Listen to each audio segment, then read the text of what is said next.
اللہ اکبر سبحان اللہ الحمدللہ استغفر اللہ نحمدہ و نصلی علی رسولہ الکریم اما بعد اعوذ باللہ من الشیطان الرجیم بسم اللہ الرحمن الرحیم۔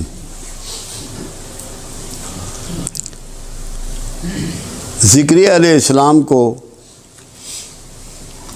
کہا گیا کہ عمران کی بیٹی حضرت مریم کا خیال رکھا کرو، اس کی دیکھ بھال کیا کرو۔ تو آپ حضرت مریم کے حجرے میں تشریف لے جاتے اور وہاں انواع و اقسام کے بے موسمی کھانے اور پھل اور دیگر چیزیں پاتے۔ تو مریم علیہ السلام سے زکریا علیہ السلام سوال فرماتے کہ مریم یہ سب کچھ کیسے ہوتا ہے، یہ کہاں سے آتا ہے؟ تو مریم فرماتی جو اللہ چاہتا ہے وہ کرتا ہے، جو چاہتا ہے وہ دیتا ہے، جس کو چاہتا ہے اس کو دیتا ہے۔ تو یہ رحمت کا نزول جب وہاں ہو رہا تھا تو زکریا علیہ السلام نے بیٹے کی پیدائش کی دعا اسی مقام پہ کھڑے ہو کے کی جہاں یہ رحمت اللہ کی برس رہی تھی۔ اور یحییٰ علیہ السلام جو پیدا ہوئے، پھر پروردگار عالم نے قرآن میں انہوں نے کہا کہ 3 دن تو بات نہ کر سکے گا، یہ علامت ہوگی اس بات کی کہ تیری دعا قبول ہو گئی۔ جب آپ کو کسی جگہ کی بھی یہ کنفرمیشن مل جائے کہ یہاں رحمت کا نزول ہوتا ہے، یہاں رحمت برستی ہے، آپ کا دل اس کی گواہی دے دے، وہی مقام دعا ہوتا ہے۔ اگر آپ یہاں آتے ہیں اور اس وہمے کے ساتھ آتے ہیں کہ یہاں رحمت اور برکت کا نزول نہیں ہے تو کوئی دعا نہ کرے۔ اور اگر آپ کا یہ یقین ہے کہ یہاں کچھ نہ کچھ غیر معمولی ہے، کچھ نہ کچھ اس کی رحمت برستی ہے، تو دعا ضرور کیجئے گا، انشاءاللہ آپ کی دعائیں اللہ قبول فرمائے گا۔ ایک تو یہ میں نے بات کرنی۔ دوسری بات یہ ہے کہ قرآن ہمیں یہ سکھاتا ہے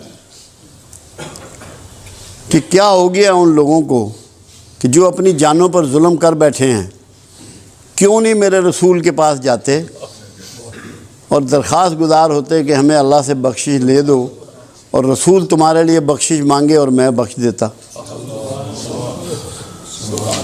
کیا یہ اسی زمانے کے لیے بات تھی؟ محدود بات تھی؟ یہ قیامت تک کے لیے ہے، کیونکہ جب قرآن میں مینشن ہو گئی، قرآن کی بات، قرآن کا رول بعد از قیامت بھی ہے، یہ ہمیشہ کے لیے معاملہ طے ہو گیا۔ جب آپ درود شریف پڑھتے ہیں، جب سرکار پہ سلام بھیجتے ہیں تو آپ کی بات پوری پہنچتی ہے، مگر ہمیں کرنا کیا ہے؟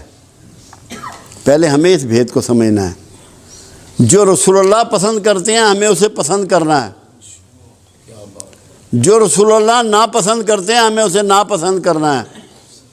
خالی کھلی کام نہیں چلے گا کہ آپ یہ سمجھیں کہ بس آپ کی دعائیں قبول ہو جائیں گی، آپ کی بخشش ہو جائے گی۔ آپ کو رسول اللہ کے گروہ میں شامل ہونا پڑے گا۔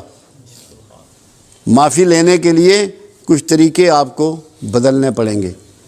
حالانکہ اللہ کے حبیب صلی اللہ علیہ وسلم نے اس کی نشاندہی فرما دی کہ ایک ایسا زمانہ آئے گا، لوگوں نے نہ مجھے دیکھا ہوگا نہ میری آواز کو سنا ہوگا، مگر مجھ سے محبت کرتے ہوں گے۔ خوش نصیب ہے وہ شخص جس کے سینے میں کملی والے کی محبت جو ہے وہ جاگ جائے، پیدا ہو جائے۔ یہ اللہ کی مہر کے بغیر نہیں ہو سکتی، یہ ممکن نہیں ہے۔ تو جب اللہ یہ مہر کر دے اور یہ پیدا ہو جائے تو اس کا مطلب یہ ہے کہ بات جو ہے وہ بن جانی ہے۔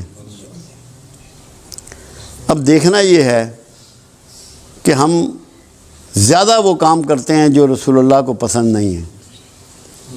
غصہ ہے، نفرت ہے، حسد ہے، ضد ہے، دشمنی ہے، عصبیت ہے، منافقت ہے، جھوٹ ہے۔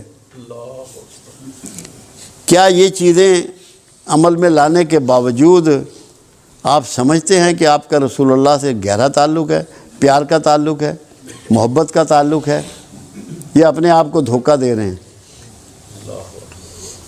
آپ کو سچائی اپنانی پڑے گی، محبت اپنانی پڑے گی، شرافت اپنانی پڑے گی، پاکیزگی اختیار کرنی پڑے گی، یہ آپ کو چینج کرنا پڑے گا۔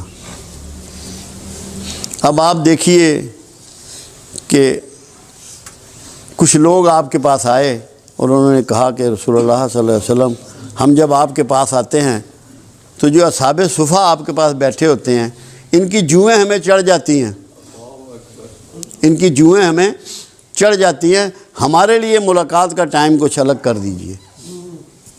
میرے آقا کو تکلیف بہت پہنچی، انتہائی ذوق پہنچا۔ آپ نے ان کے لیے نہ کوئی ٹائم مقرر کیا، نہ اس بات کا جواب دیا، خاموش ہو گئے۔ مگر اس دن آپ نے ایک دعا فرمائی، اے اللہ، یہ میرے آقا کی دعا ہے، مجھے مسکینوں میں رکھ، انہی میں مارنا اور انہی میں اٹھانا۔ اب یہ آپ لوگوں کے لیے ہے آج۔ اگر آپ کو مسکین برا لگتا ہے، آپ کا کملی والے سے تعلق نہیں ہے۔ مسکینوں کو اپنا لو، دھتکارو مت، گندے کپڑے والے کو اپنے سے دور مت کرو، کمزور حیثیت کے آدمی سے نفرت مت کرو۔ اگر چاہتے ہو کہ تمہیں کملی والے سے فیض ملے، تمہیں اس کی شفاعت نصیب ہو، تو سوچ کو بدلو، یہ ارادہ کر لو کہ مسکینوں میں رہنا چاہتے ہیں میرے آقا، مسکینوں میں مرنا چاہتے ہیں، مسکینوں میں اٹھنا چاہتے ہیں۔ ہم کہاں کھڑے ہیں؟ ہم کہاں کھڑے ہیں؟ ہم کیا کر رہے ہیں؟ کیونکہ بہت زیادہ دعویٰ پورے معاشرے میں بکھرا ہوا ہے۔ ہر کوئی یہ سمجھتا ہے کہ میں رسول اللہ سے محبت کرتا ہوں، میں رسول اللہ سے عشق کرتا ہوں، مگر کیا اس کے رویے سے یہ باتیں چھلکتی ہیں؟ یہ احساس ہوتا ہے کہ میں کیا کر رہا ہوں، مجھے کیا کرنا چاہیے؟ اپنے سوچ کو بدلنا ہے۔ یہاں آنے کا آپ کا مقصد ہی یہ ہے، یہاں بنیادی طور پہ ہمارا سکول آف تھاٹ جو ہے وہ تصوف ہے، جو تمام اولیاء اعظام کا سلسلہ چلا آ رہا ہے، نسل در نسل چلا آ رہا ہے۔ وہ صفائے قلب کو بلیو کرتا ہے، اپنے اندر کی صفائی اس کا منشور ہے، اس کا ماٹو ہے۔ غصہ موجود ہے، نفرت موجود ہے، شدت موجود ہے، اور پھر بھی اندر محبت ہے تو کیسے ہوگی؟ محبت درد کے بغیر نہیں ہو سکتی۔ جب اللہ کے رسول صلی اللہ علیہ وسلم راتوں کے کھڑا ہو کے امت کی بخشش کی دعائیں کرتے ہیں، امت کی عافیت کی دعائیں کرتے ہیں، امت کی مغفرت کی دعائیں کرتے ہیں، کیا یہ بغیر درد کے ہے؟ کیا سینے میں سے دعا نکلتی ہے بغیر درد کے کسی کے لیے؟ کیا یہ ممکن ہے؟ کیا ڈرامہ کیا جا سکتا ہے؟ اس درد کو اپنانا ہے۔ میں آپ کو یقین دلاتا ہوں، اگر آپ کے اندر تھوڑا سا بھی درد پیدا ہو گیا، ہم قیامت کے قریب کے زمانے میں ہیں، سرکار سے دوری کے زمانے میں ہیں، تو تھوڑا سا بھی آج کا جو درد ہے نا، وہ آپ کی کائنات کو بدل ڈالے گا۔ اس کی ابتدا آپ نے اس طرح کرنی ہے کہ آج سے، ابھی سے مسکینوں کو چھاتی سے لگانا ہے، اور اس لیے لگانا ہے کہ یہ آقا کی پسند ہے۔ مسکین سرکار کی پسند ہے، جو سرکار کی پسند ہے وہ میری پسند ہے، یہ بنا لینا ہے اس کو۔